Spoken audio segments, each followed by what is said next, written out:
Bohol po, kagaya po ng Cebu, ay kilala na po na sikat dahil sa tourism industry. Mapalokal man o mga lokal man, mga Pilipino o yung mga dayuhan. Kilala ang inyong probinsya sa inyong white sand beaches, mga dive site, ang Chocolate Hills, ang mga tarsier, yung asin tibok, na nakadilihensya pa ako ng asin na tibok doon sa gumagawa at mapapasarap ang kain namin mamayang lunch. Pati na sa Kalamay na talaga namang napakasarap. Kaya paborito itong gawing pasalubong ng lahat ng pumapasyal sa inyo. Maliban sa turismo, ang pagsasaka at pangingisda ang ilan pa sa pangunahing industriya dito sa Bohol. At sa angking yaman ng inyong mga lupa at karagatan, isa sa mga hangarin ng administrasyon ko ay palaguin ang pagsasaka at pangingisda sa inyong lalawigan. Nang sa gayon, umunlad din ang ating ekonomiya.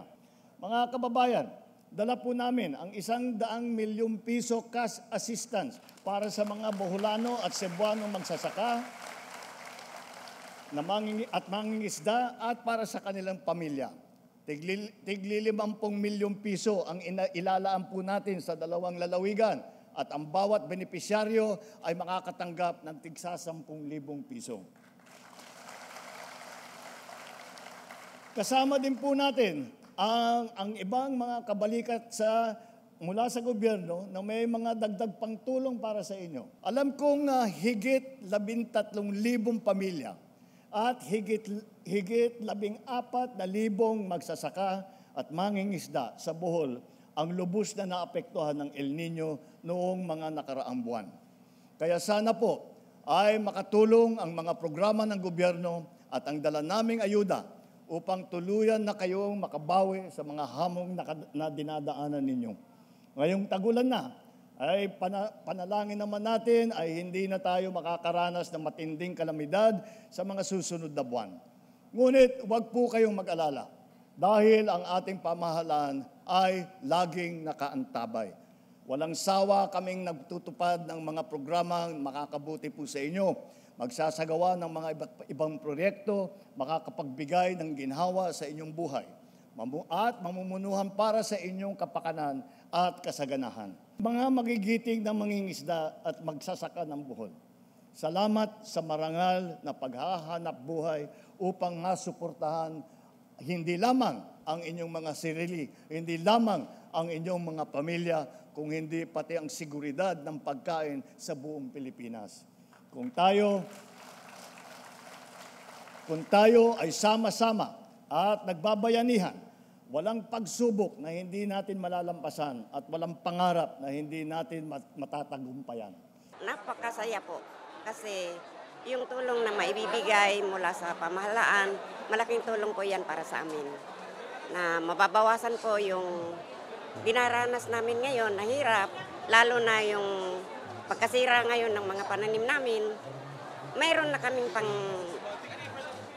pang gagamitin para makabili uli ng similya para sa mga pananim naming nasira. Malaking tulong din po para sa mga anak namin, mga nag-aaral. Lalo pat ngayon medyo naapektuhan kami sa malaking ng drought, yung sa El Nino po. Kaya yun, marami pong magagawa ang perang na itutulong po ng pamalahan para sa aming mga bata. Sa mahal na Pangulo, maraming salamat po.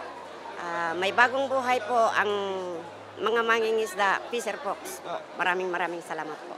Isa rin sa malaking tulong sa amin, lalo na kami mga fishermen. Sa pang-araw-araw namin ma'am, lalong-lalo na sa mga members namin.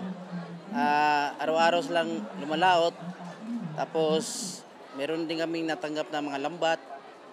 Yun yung pinagkukunan namin ng hanap buhay namin sa araw-araw. Nagpapasalamat ako ng malaki kay President Bongbong Marcos sa tulong niya sa amin. Ramdam namin yung bagong Pilipinas sa aming mangingisda. Sobrang saya, lalo na dahil ang traktor na ito ay malaking tulong sa aming asosasyon. Dahil sa equipment na ito, so lalaki yung kita ng mga farmers doon sa amin. So of course, yung living expenses nila, may makukunan na po sila ma'am na pambili ng mga gastusin nila araw-araw, lalo na sa mga pagkain. Dahil doon sa amin, ma'am, particularly sa Sierra Bulyones, yung malakas doon is corn farming, ma'am eh. So, talagang gamit na gamit yung tractor na yan. On behalf of the Farmers Association ng Bohol, kami po ay nagpapasalamat mula sa puso sa ating Pangulo sa mga tulong na ibinigay sa amin. Once again, maraming salamat, President Bongbong Marcos.